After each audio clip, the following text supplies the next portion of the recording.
চারদিকে যেন শুধু যুদ্ধ আর যুদ্ধ। এই যুদ্ধের বিষাক্ত বাতাস যেন ভারত বাংলাদেশেও এসে পড়েছে। যে কোনো মুহূর্তে ভারত বাংলাদেশে আক্রমণ করতে পারে, কারণ সাম্প্রতিক সময়ে ভারতের সবচাইতে বড় মাথা ব্যথার কারণ হয়ে দাঁড়িয়েছে বাংলাদেশের রাজনৈতিক প্লট পরিবর্তন। বাংলাদেশ আর কারো নিয়ন্ত্রণে নেই, আর এ কারণেই তারা বাংলাদেশকে পরোক্ষভাবে দখল করার হুমকি দিয়ে আসছে প্রতিনিয়ত। যদিও এগুলোকে রাজনৈতিক বক্তব্য বলেই উড়িয়ে দেওয়া যায়, কিন্তু আসলেই যদি ভারত এমনটা করার চিন্তা করে থাকে তাহলে কি পরিস্থিতি দাঁড়াবে? বাংলাদেশ কি পারবে পৃথিবীর চতুর্থ বৃহত্তম ভারতের মতো সামরিক দানবের মুখোমুখি হতে, নাকি নতুন আর একটা গাজায় পরিণত হবে? নাকি ভারত বাংলাদেশকে আক্রমণ করলে নিজেই বিভক্ত হয়ে যাবে, আলাদা হয়ে যাবে সেভেন সিস্টার? আজ চলুন সেই বিশ্লেষণই করা যাক। ভারতীয় সেনাবাহিনীর সংখ্যা প্রায় 13 লাখ, যা চীনের পর পৃথিবীর দ্বিতীয় সর্বোচ্চ সৈন্যের অধিকারী দেশ।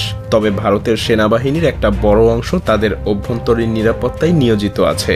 কাশ্মীর, মধ্যপ্রদেশ এবং পূর্বাঞ্চলের 7টা রাজ্যের, যাদেরকে আমরা সেভেন সিস্টার হিসেবে জানি, সেখানকার বিদ্রোহীদের দমন করতে ভারতীয় সেনাবাহিনীর একটা বিশাল অংশ সেখানে নিয়োজিত আছে, আর তাদেরকে সেখানে থাকতেই হবে। তা না হলে সেভেন সিস্টার সহ আরও বেশ কিছু রাজ্য বিভক্ত হয়ে যাওয়ার প্রবল সম্ভাবনা আছে।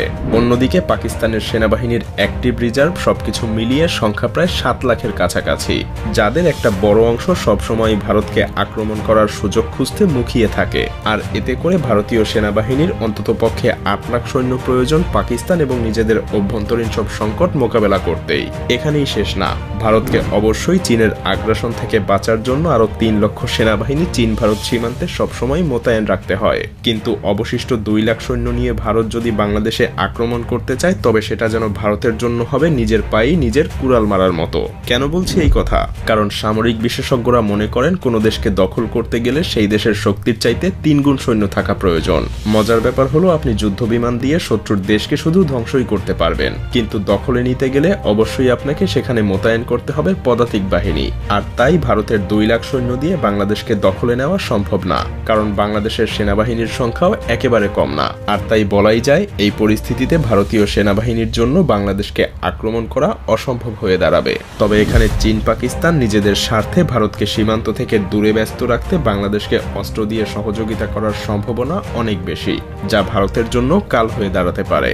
কিন্তু ভারতের সক্ষমতা কিন্তু এখানেই শেষ না, কারণ তাদের আছে পৃথিবীর অন্যতম আধুনিক এবং বিশাল শক্তির বিমান বাহিনী। তবে মজার ব্যাপার হলো, তাদের সেখানেও রয়েছে বেশ দুর্বলতা, কারণ তাদের পর্যাপ্ত যুদ্ধ বিমান আছে ঠিকই, কিন্তু লজিস্টিক সহযোগিতা করার সক্ষমতা অতটাও নেই। কারণ ভারতীয় বিমান বাহিনীর কাছে মাত্র 10টা হেভিওয়েট পরিবহন বিমান এবং 30টা মিডিয়াম ক্যাটাগরির লজিস্টিক বিমান রয়েছে।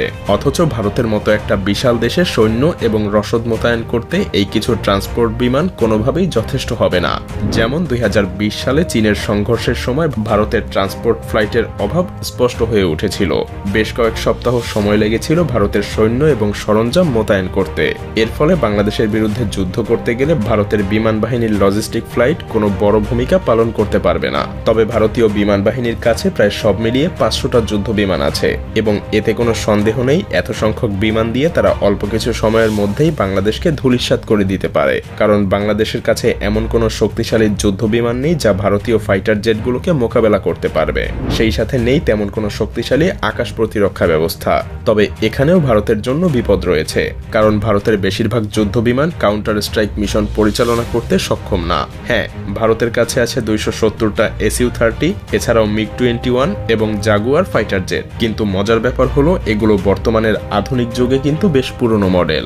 ভারতীয় বিমান বাহিনীর একমাত্র কার্যকরী অ্যাটাক মিশন বিমান হলো মিরাজ 2000 এবং ডাসাল্ট রাফায়েল যুদ্ধ বিমান, কিন্তু এদের সংখ্যাও প্রয়োজনের তুলনায় খুবই কম। তাছাড়াও ডাসাল্ট রাফায়েলের মতো যুদ্ধ বিমানগুলো কিন্তু বাংলাদেশে ব্যবহার করার মতো সুযোগ নেই, কারণ ভারতের কাছে মাত্র 36টা রাফায়েল ফাইটার জেট আছে, এবং এগুলো মূলত চীন এবং পাকিস্তানকে মোকাবেলা করার জন্য প্রতিনিয়তই ভারতকে প্রস্তুত রাখতে হয়। তাই বলাই যায়, ভারতীয় বিমান বাহিনীর জন্য বাংলাদেশে ব্যবহার করা যেতে পারে এমন যুদ্ধ বিমানের সংখ্যা খুব বেশি না।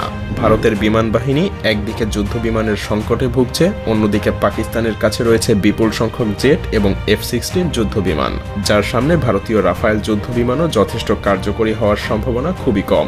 এদিকে চীনের বিমান বাহিনীর তুলনায় ভারতের বিমান বাহিনীর সামরিক শক্তি অনেক পিছিয়ে, সুতরাং 40টা মিরেজ 2000 দিয়ে বাংলাদেশে আক্রমণ চালানো ভারতের জন্য অসম্ভব। ভারতের বিমান বাহিনী মাত্র কয়েকটা স্থানেই সাপোর্ট দিতে সক্ষম হবে, যা প্রয়োজনের তুলনায় একেবারেই কম। তাছাড়া গ্রাউন্ড স্ট্রাইক মিশনে ম্যানপেড সিস্টেমের কারণে নিয়মিত যুদ্ধবিমান ধ্বংস হবে, যার ফলে ভারতীয় বিমান বাহিনীর শক্তি ধীরে ধীরে কমে যাবে। আর এটাও মনে রাখতে হবে, ধীরে ধীরে বাংলাদেশও পরিণত হবে যুদ্ধক্ষেত্রে, প্রাণ হারাতে থাকবে হাজার হাজার নিরীহ মানুষ। তবে এর মানে এই নয় যে বাংলাদেশের সামরিক শক্তি একদম পিছিয়ে আছে। এখানে বাংলাদেশও মিলিটারি শক্তির দিক থেকে যথেষ্ট শক্তিশালী একটা দেশ। তাছাড়া বাংলাদেশ সেনাবাহিনী প্রতিনিয়ত নতুন নতুন অস্ত্রশস্ত্র ক্রয়ের দিকে মনোযোগী হচ্ছে। সেই সাথে আপনাকে এটাও মনে রাখতে হবে, বাংলাদেশ সেনাবাহিনী বর্তমানে দক্ষিণ এশিয়ার তৃতীয় বৃহত্তম শক্তিশালী বাহিনী এবং এই বাহিনী দেশের যে কোনো বিপদের সময় নিজেদের সবকিছু দিয়ে লড়াই করতে প্রস্তুত। এমনকি এটা বললেও ভুল হবে না যে বাংলাদেশ সেনাবাহিনীর পেশাদারিত্ব এবং দক্ষতা ভারতীয় সেনাবাহিনীর চাইতে অনেক এগিয়ে, কারণ বাংলাদেশ সেনাবাহিনী এখন পর্যন্ত পৃথিবীর 43টা দেশে প্রতিনিয়ত যুদ্ধ করার অভিজ্ঞতা লাভ করছে। বিপরীতে ভারতীয় সেনাবাহিনীর যুদ্ধের অভিজ্ঞতা আন্তর্জাতিকভাবে খুবই সীমিত। বাংলাদেশ সেনাবাহিনী জাতিসংঘের অধীনে প্রায় অর্ধশতাধিক দেশে সরাসরি যুদ্ধের অভিজ্ঞতা অর্জন করেছে। এতে তাদের দক্ষতা এবং অভিজ্ঞতা ভারতীয় সেনাবাহিনীর চাইতে অনেকটা বেশিই বলা যায়। তাছাড়া পেশাগত দক্ষতার পাশাপাশি বাংলাদেশ সেনাবাহিনী অত্যাধুনিক সমরাস্ত্র ক্রয়ের দিকেও ধাবিত হচ্ছে।